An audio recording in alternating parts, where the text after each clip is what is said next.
The Adventures of Sherlock Holmes. By Arthur Conan Doyle. The Adventure of the Speckled Band. On glancing over my notes of the 70-odd cases in which I have during the last 8 years studied the methods of my friend Sherlock Holmes, I find many tragic, some comic, a large number merely strange, but none commonplace, for, working as he did rather for the love of his art than for the acquirement of wealth, he refused to associate himself with any investigation which did not tend towards the unusual, and even the fantastic. Of all these varied cases, however, I cannot recall any which presented more singular features than that which was associated with the well-known Surrey family of the Roylotts of Stoke Moran. The events in question occurred in the early days of my association with Holmes, when we were sharing rooms as bachelors in Baker Street. It is possible that I might have placed them upon record before, but a promise of secrecy was made at the time, from which I have only been freed during the last month by the untimely death of the lady to whom the pledge was given. It is perhaps as well that the facts should now come to light, for I have reasons to know that there are widespread rumors as to the death of Dr. Grimsby Roylott which tend to make the matter even more terrible than the truth. It was early in April in the year 83 that I woke one morning to find Sherlock Holmes standing, fully dressed, by the side of my bed. He was a late riser, as a rule, and as the clock on the mantelpiece showed me that it was only 7:15, I blinked up at him in some surprise, and perhaps just a little resentment, for I was myself regular in my habits. "Very sorry to knock you up, Watson," said he, "but it's the common lot this morning." "Mrs. Hudson has been knocked up," she retorted upon me, "and I on you." "What is it, then, a fire?" "No, a client. It seems that a young lady has arrived in a considerable state of excitement, who insists upon seeing me. She is waiting now in the sitting room." Now, when young ladies wander about the metropolis at this hour of the morning, and knock sleepy people up out of their beds, I presume that it is something very pressing which they have to communicate. Should it prove to be an interesting case, you would, I am sure, wish to follow it from the outset. I thought, at any rate, that I should call you and give you the chance. My dear fellow, I would not miss it for anything. I had no keener pleasure than in following Holmes in his professional investigations, and in admiring the rapid deductions, as swift as intuitions, and yet always founded on a logical basis with which he unravelled the problems which were submitted to him. I rapidly threw on my clothes and was ready in a few minutes to accompany my friend down to the sitting room. A lady dressed in black and heavily veiled, who had been sitting in the window, rose as we entered. "Good morning, madam," said Holmes cheerily. "My name is Sherlock Holmes. This is my intimate friend and associate, Dr. Watson, before whom you can speak as freely as before myself." "Ha! I am glad to see that Mrs. Hudson has had the good sense to light the fire. Pray draw up to it, and I shall order you a cup of hot coffee, for I observe that you are shivering." "It is not cold which makes me shiver," said the woman in a low voice, changing her seat as requested. "What, then?" "It is fear, Mr. Holmes. It is terror." She raised her veil as she spoke, and we could see that she was indeed in a pitiable state of agitation, her face all drawn and grey, with restless frightened eyes, like those of some hunted animal. Her features and figure were those of a woman of 30, but her hair was shot with premature grey, and her expression was weary and haggard. Sherlock Holmes ran her over with one of his quick, all-comprehensive glances. "You must not fear," said he soothingly, bending forward and patting her forearm. "We shall soon set matters right, I have no doubt. You have come in by train this morning, I see. You know me, then?" "No, but I observe the second half of a return ticket in the palm of your left glove.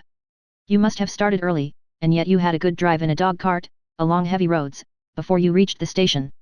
The lady gave a violent start and stared in bewilderment at my companion. "There is no mystery, my dear madam," said he, smiling. "The left arm of your jacket is spattered with mud in no less than 7 places. The marks are perfectly fresh. There is no vehicle save a dog-cart which throws up mud in that way, and then only when you sit on the left-hand side of the driver. Whatever your reasons may be, you are perfectly correct," said she. "I started from home before 6, reached Leatherhead at 20 past, and came in by the first train to Waterloo. Sir, I can stand this strain no longer, I shall go mad if it continues. I have no one to turn to, none, save only one, who cares for me, and he, poor fellow, can be of little aid. I have heard of you, Mr. Holmes, I have heard of you from Mrs. Farintosh, whom you helped in the hour of her sore need. It was from her that I had your address. Oh, sir, do you not think that you could help me, too, and at least throw a little light through the dense darkness which surrounds me? At present it is out of my power to reward you for your services, but in a month or 6 weeks I shall be married, with the control of my own income, and then at least you shall not find me ungrateful." Holmes turned to his desk and, unlocking it, drew out a small case-book, which he consulted. "Farintosh," said he. "Ah yes, I recall the case, it was concerned with an Opel Tiara. I think it was before your time, Watson. I can only say, madam, that I shall be happy to devote the same care to your case as I did to that of your friend. As to reward, my profession is its own reward, but you are at liberty to defray whatever expenses I may be put to, at the time which suits you best. And now I beg that you will lay before us everything that may help us in forming an opinion upon the matter. Alas, replied our visitor, the very horror of my situation lies in the fact that my fears are so vague, and my suspicions depend so entirely upon small points, which might seem trivial to another, that even he to whom of all others I have a right to look for help and advice looks upon all that I tell him about it as the fancies of a nervous woman. He does not say so, but I can read it from his soothing answers and averted eyes. But I have heard, Mr. Holmes, that you can see deeply into the manifold wickedness of the human heart. You may advise me how to walk amid the dangers which encompass me. I am all attention, madam. My name is Helen Stoner, and I am living with my stepfather, who is the last survivor of one of the oldest Saxon families in England, the Roylotts of Stoke Moran, on the western border of Surrey. Holmes nodded his head. The name is familiar to me, said he. The family was at one time among the richest in England, and the estates extended over the borders into Berkshire in the north, and Hampshire in the west. In the last century, however, 4 successive heirs were of a dissolute and wasteful disposition, and the family ruin was eventually completed by a gambler in the days of the Regency. Nothing was left save a few acres of ground, and the 200-year-old house, which is itself crushed under a heavy mortgage. The last squire dragged out his existence there, living the horrible life of an aristocratic pauper, but his only son, my stepfather, seeing that he must adapt himself to the new conditions, obtained an advance from a relative, which enabled him to take a medical degree and went out to Calcutta, where, by his professional skill and his force of character, he established a large practice. In a fit of anger, however, caused by some robberies which had been perpetrated in the house, he beat his native butler to death and narrowly escaped a capital sentence. As it was, he suffered a long term of imprisonment and afterwards returned to England a morose and disappointed man.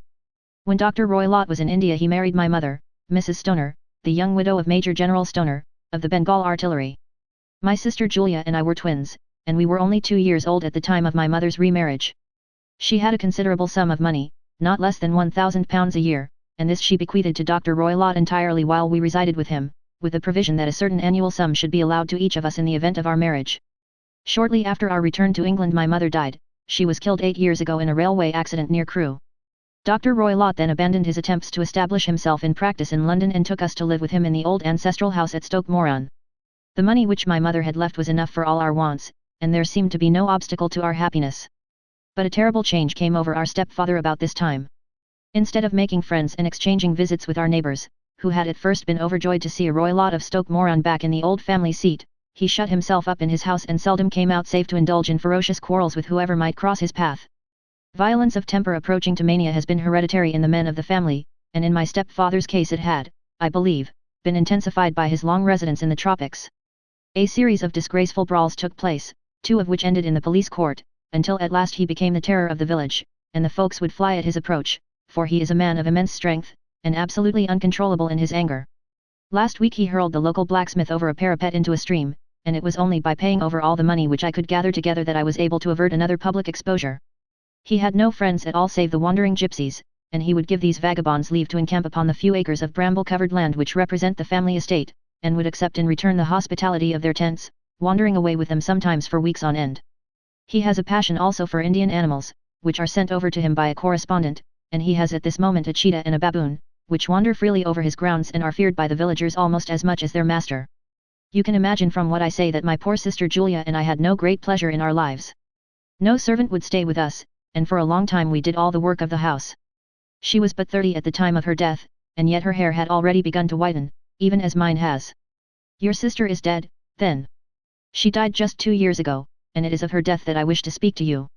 You can understand that, living the life which I have described, we were little likely to see anyone of our own age and position.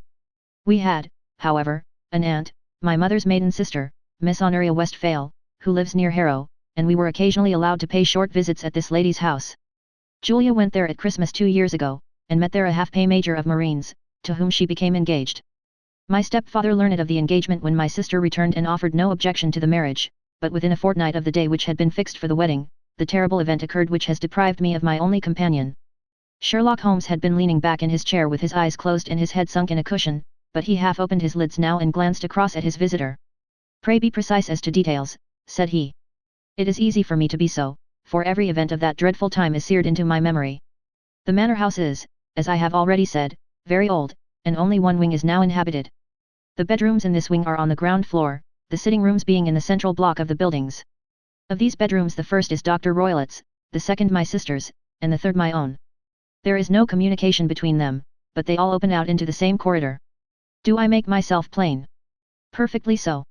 The windows of the 3 rooms open out upon the lawn. That fatal night Dr. Roylott had gone to his room early, though we knew that he had not retired to rest, for my sister was troubled by the smell of the strong Indian cigars which it was his custom to smoke. She left her room, therefore, and came into mine, where she sat for some time, chatting about her approaching wedding. At 11 o'clock she rose to leave me, but she paused at the door and looked back. "Tell me, Helen," said she, "have you ever heard anyone whistle in the dead of the night?" "Never," said I. "I suppose that you could not possibly whistle, yourself, in your sleep?" "Certainly not." "But why?" "Because during the last few nights I have always, about 3 in the morning, heard a low, clear whistle. I am a light sleeper, and it has awakened me. I cannot tell where it came from, perhaps from the next room, perhaps from the lawn. I thought that I would just ask you whether you had heard it." "No, I have not." "It must be those wretched gypsies in the plantation." "Very likely. And yet if it were on the lawn, I wonder that you did not hear it also." "Ah, but I sleep more heavily than you." "Well, it is of no great consequence, at any rate." She smiled back at me, closed my door, and a few moments later I heard her key turn in the lock. "Indeed," said Holmes. "Was it your custom always to lock yourselves in at night?" "Always." "And why?" "I think that I mentioned to you that the doctor kept a cheetah and a baboon. We had no feeling of security unless our doors were locked." "Quite so. Pray proceed with your statement." "I could not sleep that night. A vague feeling of impending misfortune impressed me. My sister and I, you will recollect, were twins, and you know how subtle are the links which bind 2 souls which are so closely allied.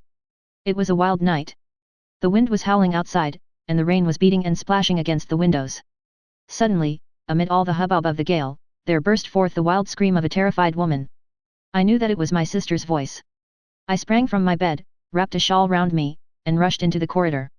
As I opened my door I seemed to hear a low whistle, such as my sister described, and a few moments later a clanging sound, as if a mass of metal had fallen. As I ran down the passage, my sister's door was unlocked, and revolved slowly upon its hinges.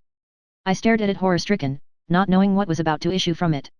By the light of the corridor lamp I saw my sister appear at the opening, her face blanched with terror, her hands groping for help, her whole figure swaying to and fro like that of a drunkard. I ran to her and threw my arms round her, but at that moment her knees seemed to give way and she fell to the ground. She writhed as one who is in terrible pain, and her limbs were dreadfully convulsed. At first I thought that she had not recognized me, but as I bent over her she suddenly shrieked out in a voice which I shall never forget, "Oh, my God! Helen!" It was the band. The Speckled band. There was something else which she would fain have said, and she stabbed with her finger into the air in the direction of the doctor's room, but a fresh convulsion seized her and choked her words. I rushed out, calling loudly for my stepfather, and I met him hastening from his room in his dressing gown. When he reached my sister's side she was unconscious, and though he poured brandy down her throat and sent for medical aid from the village, all efforts were in vain, for she slowly sank and died without having recovered her consciousness. Such was the dreadful end of my beloved sister. "One moment," said Holmes, "are you sure about this whistle and metallic sound? Could you swear to it?" "That was what the county coroner asked me at the inquiry.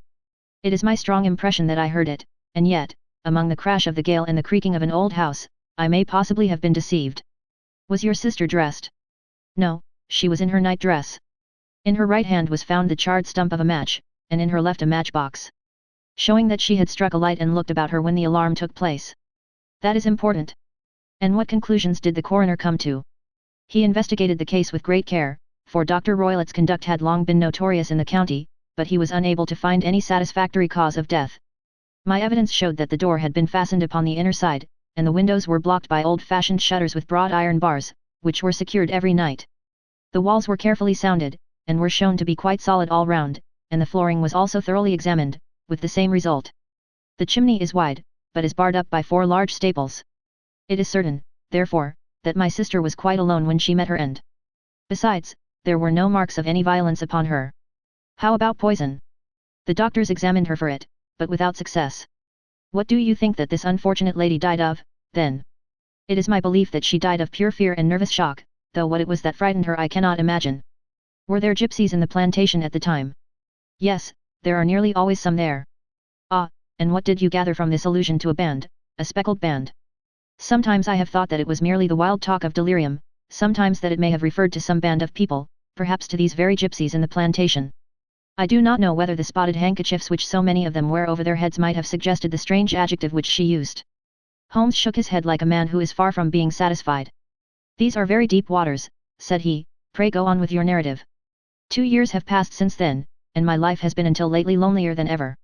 A month ago, however, a dear friend, whom I have known for many years, has done me the honor to ask my hand in marriage.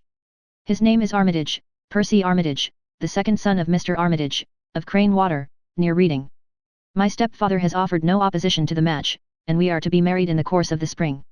2 days ago some repairs were started in the west wing of the building, and my bedroom wall has been pierced, so that I have had to move into the chamber in which my sister died, and to sleep in the very bed in which she slept. Imagine, then, my thrill of terror when last night, as I lay awake, thinking over her terrible fate, I suddenly heard in the silence of the night the low whistle which had been the herald of her own death. I sprang up and lit the lamp, but nothing was to be seen in the room. I was too shaken to go to bed again, however, so I dressed, and as soon as it was daylight I slipped down, got a dog cart at the Crown Inn, which is opposite, and drove to Leatherhead, from whence I have come on this morning with the one object of seeing you and asking your advice. You have done wisely, said my friend. But have you told me all? Yes, all. Miss Roylott, you have not. You are screening your stepfather. Why, what do you mean? For answer Holmes pushed back the frill of black lace which fringed the hand that lay upon our visitor's knee. 5 little livid spots, the marks of 4 fingers and a thumb, were printed upon the white wrist. You have been cruelly used, said Holmes. The lady colored deeply and covered over her injured wrist. He is a hard man, she said, and perhaps he hardly knows his own strength.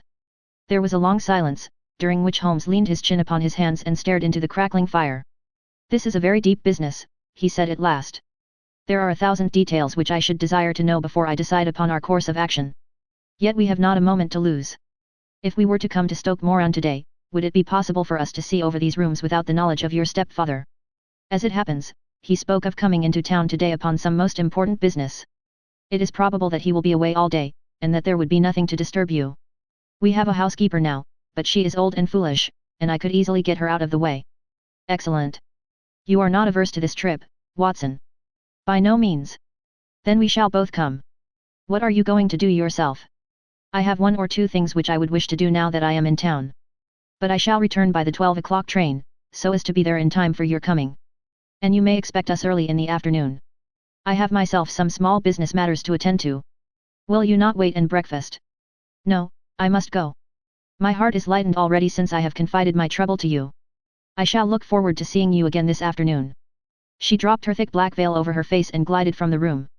And what do you think of it all, Watson? Asked Sherlock Holmes, leaning back in his chair. It seems to me to be a most dark and sinister business. Dark enough and sinister enough. Yet if the lady is correct in saying that the flooring and walls are sound, and that the door, window and chimney are impassable, then her sister must have been undoubtedly alone when she met her mysterious end. What becomes, then, of these nocturnal whistles, and what of the very peculiar words of the dying woman? I cannot think.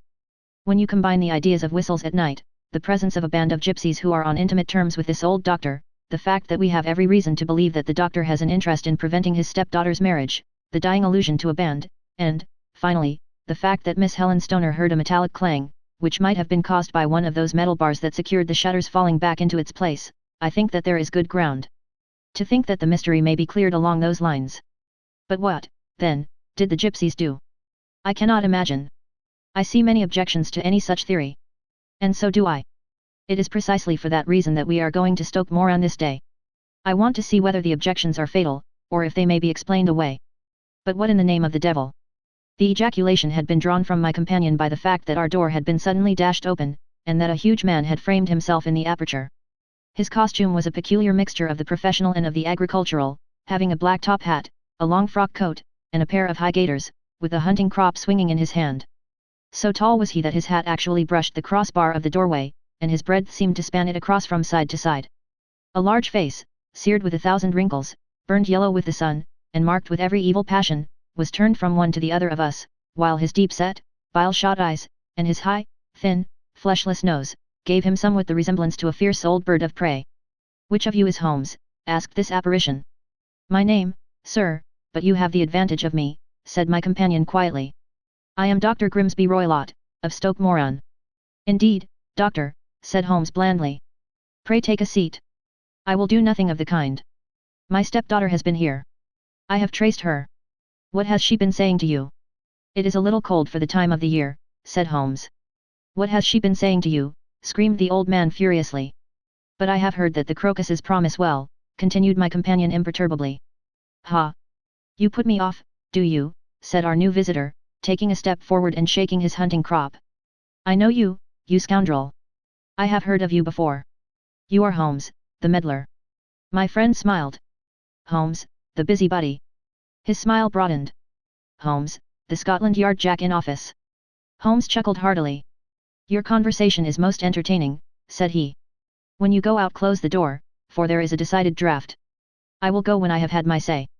Don't you dare to meddle with my affairs. I know that Miss Stoner has been here. I traced her.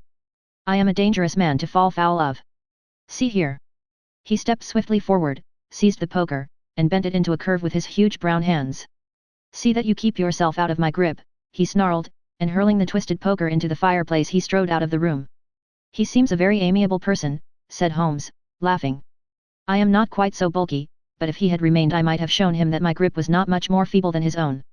As he spoke he picked up the steel poker and, with a sudden effort, straightened it out again. Fancy his having the insolence to confound me with the official detective force.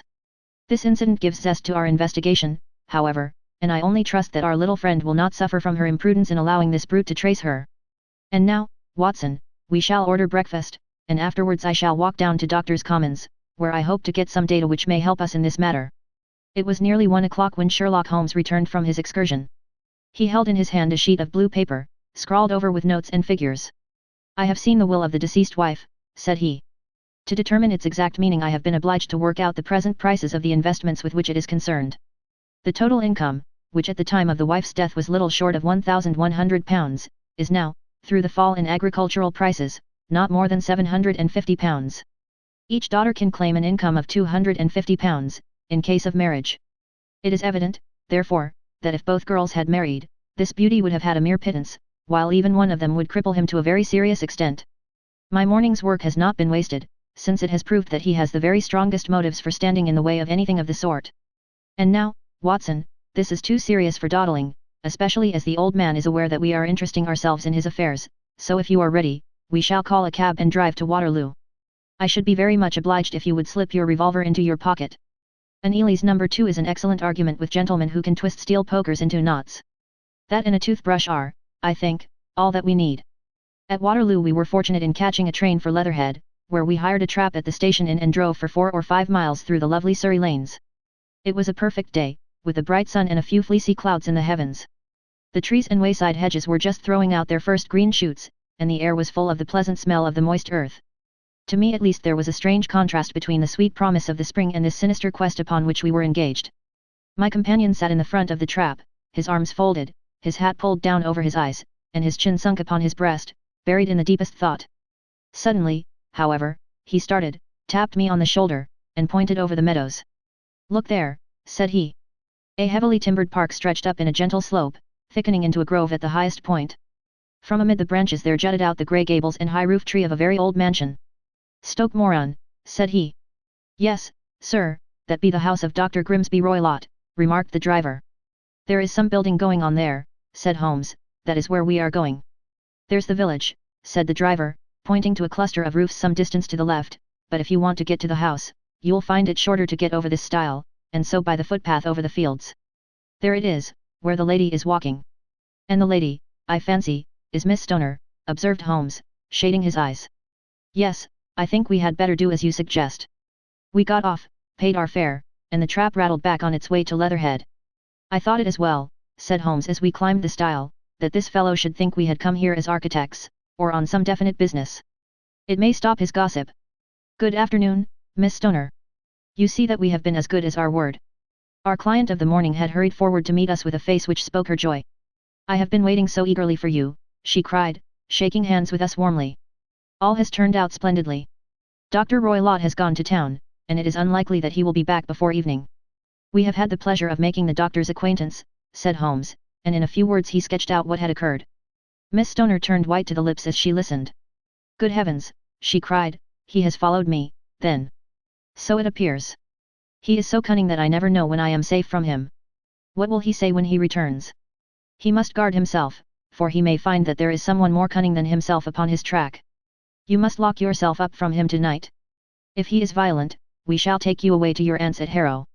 Now, we must make the best use of our time, so kindly take us at once to the rooms which we are to examine.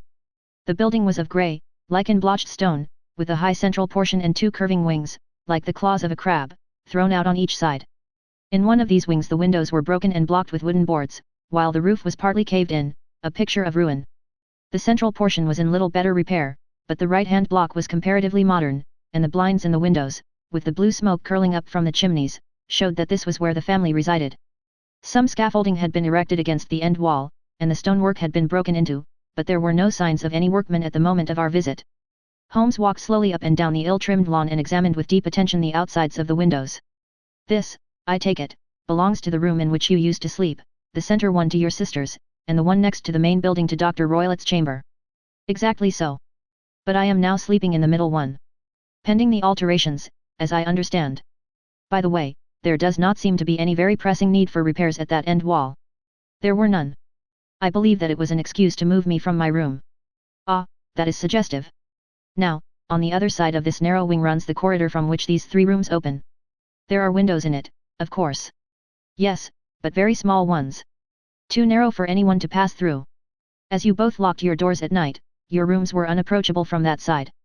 Now, would you have the kindness to go into your room and bar your shutters? Miss Stoner did so, and Holmes, after a careful examination through the open window, endeavoured in every way to force the shutter open, but without success. There was no slit through which a knife could be passed to raise the bar. Then with his lens he tested the hinges, but they were of solid iron, built firmly into the massive masonry. Said he, scratching his chin in some perplexity, my theory certainly presents some difficulties. No one could pass these shutters if they were bolted. Well, we shall see if the inside throws any light upon the matter. A small side door led into the whitewashed corridor from which the three bedrooms opened. Holmes refused to examine the third chamber, so we passed at once to the second, that in which Miss Stoner was now sleeping, and in which her sister had met with her fate. It was a homely little room, with a low ceiling and a gaping fireplace, after the fashion of old country houses. A brown chest of drawers stood in one corner, a narrow white counterpane bed in another, and a dressing table on the left-hand side of the window. These articles, with two small wicker-work chairs, made up all the furniture in the room save for a square of Wilton carpet in the centre. The boards round and the panelling of the walls were of brown, worm-eaten oak, so old and discoloured that it may have dated from the original building of the house. Holmes drew one of the chairs into a corner and sat silent, while his eyes travelled round and up and down, taking in every detail of the apartment. "Where does that bell communicate with?" he asked at last, pointing to a thick bell rope which hung down beside the bed, the tassel actually lying upon the pillow. "It goes to the housekeeper's room. It looks newer than the other things." "Yes, it was only put there a couple of years ago." "Your sister asked for it, I suppose?" "No, I never heard of her using it. We used always to get what we wanted for ourselves. Indeed, it seemed unnecessary to put so nice a bell pull there. You will excuse me for a few minutes while I satisfy myself as to this floor." He threw himself down upon his face with his lens in his hand and crawled swiftly backward and forward, examining minutely the cracks between the boards. Then he did the same with the woodwork with which the chamber was panelled. Finally he walked over to the bed and spent some time in staring at it and in running his eye up and down the wall. Finally he took the bell rope in his hand and gave it a brisk tug. "Why, it's a dummy," said he. "Won't it ring?" "No, it is not even attached to a wire. This is very interesting. You can see now that it is fastened to a hook just above where the little opening for the ventilator is. How very absurd. I never noticed that before." "Very strange," muttered Holmes, pulling at the rope. "There are one or two very singular points about this room. For example, what a fool a builder must be to open a ventilator into another room, when, with the same trouble, he might have communicated with the outside air."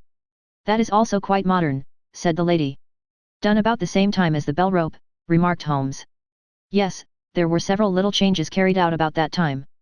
They seem to have been of a most interesting character, dummy bell ropes and ventilators which do not ventilate. With your permission, Miss Stoner, we shall now carry our researches into the inner apartment." Dr. Grimsby Roylott's chamber was larger than that of his stepdaughter, but was as plainly furnished. A camp bed, a small wooden shelf full of books, mostly of a technical character, an armchair beside the bed, a plain wooden chair against the wall, a round table, and a large iron safe were the principal things which met the eye. Holmes walked slowly round and examined each and all of them with the keenest interest. "What's in here?" he asked, tapping the safe. My stepfather's business papers. Oh, you have seen inside, then? Only once, some years ago. I remember that it was full of papers. There isn't a cat in it, for example. No. What a strange idea. Well, look at this. He took up a small saucer of milk which stood on the top of it. No, we don't keep a cat. But there is a cheetah and a baboon. Ah, yes, of course. Well, a cheetah is just a big cat, and yet a saucer of milk does not go very far in satisfying its wants, I dare say. There is one point which I should wish to determine. He squatted down in front of the wooden chair and examined the seat of it with the greatest attention. Thank you. That is quite settled, said he, rising and putting his lens in his pocket. Hello. Here is something interesting. The object which had caught his eye was a small dog lash hung on one corner of the bed. The lash, however, was curled upon itself and tied so as to make a loop of whipcord.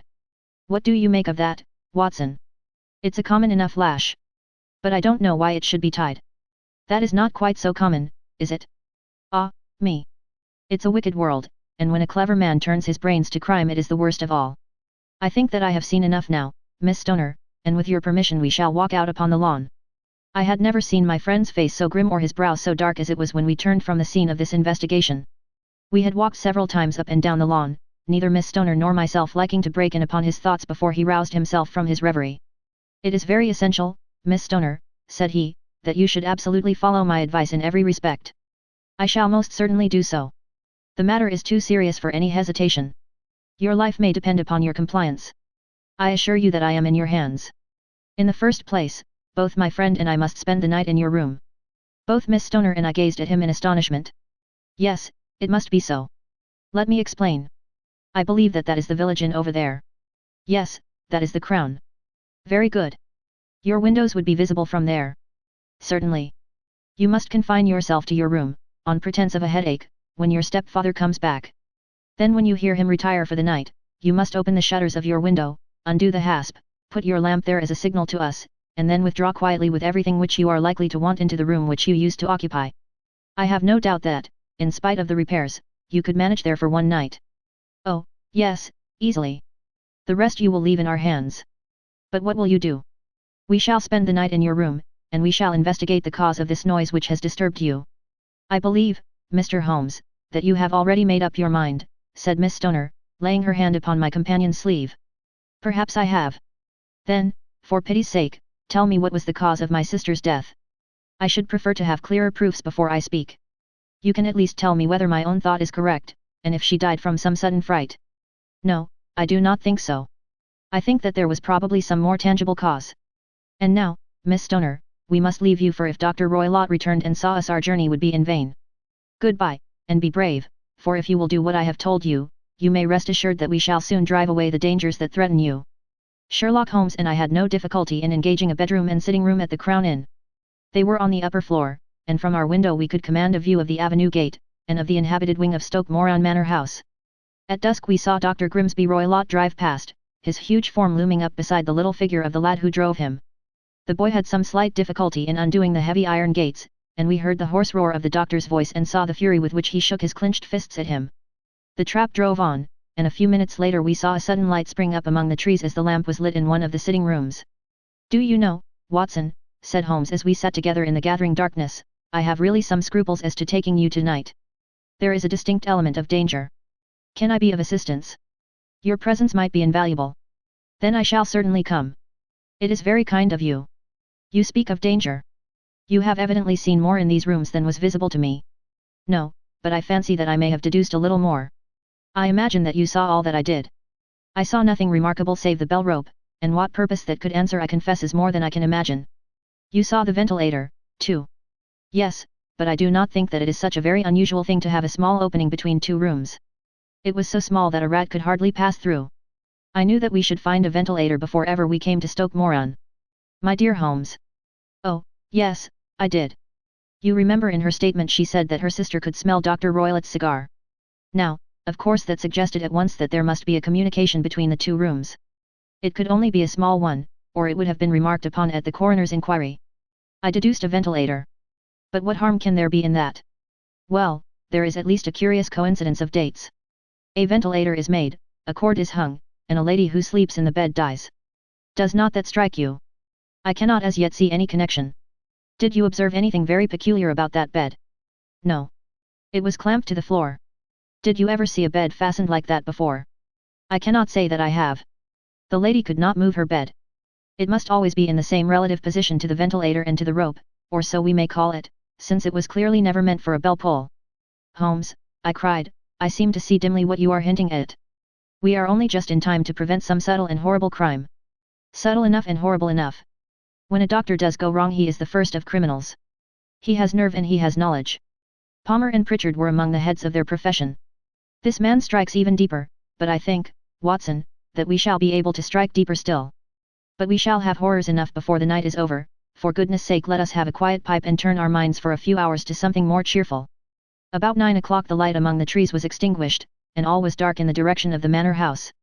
2 hours passed slowly away, and then, suddenly, just at the stroke of 11, a single bright light shone out right in front of us. That is our signal, said Holmes, springing to his feet, it comes from the middle window. As we passed out he exchanged a few words with the landlord, explaining that we were going on a late visit to an acquaintance, and that it was possible that we might spend the night there. A moment later we were out on the dark road, a chill wind blowing in our faces, and one yellow light twinkling in front of us through the gloom to guide us on our somber errand. There was little difficulty in entering the grounds, for unrepaired breaches gaped in the old park wall. Making our way among the trees, we reached the lawn, crossed it, and were about to enter through the window when out from a clump of laurel bushes there darted what seemed to be a hideous and distorted child, who threw itself upon the grass with writhing limbs and then ran swiftly across the lawn into the darkness. My God! I whispered, did you see it? Holmes was for the moment as startled as I. His hand closed like a vice upon my wrist in his agitation. Then he broke into a low laugh and put his lips to my ear. It is a nice household, he murmured. That is the baboon. I had forgotten the strange pets which the doctor affected. There was a cheetah, too, perhaps we might find it upon our shoulders at any moment. I confess that I felt easier in my mind when, after following Holmes' example and slipping off my shoes, I found myself inside the bedroom.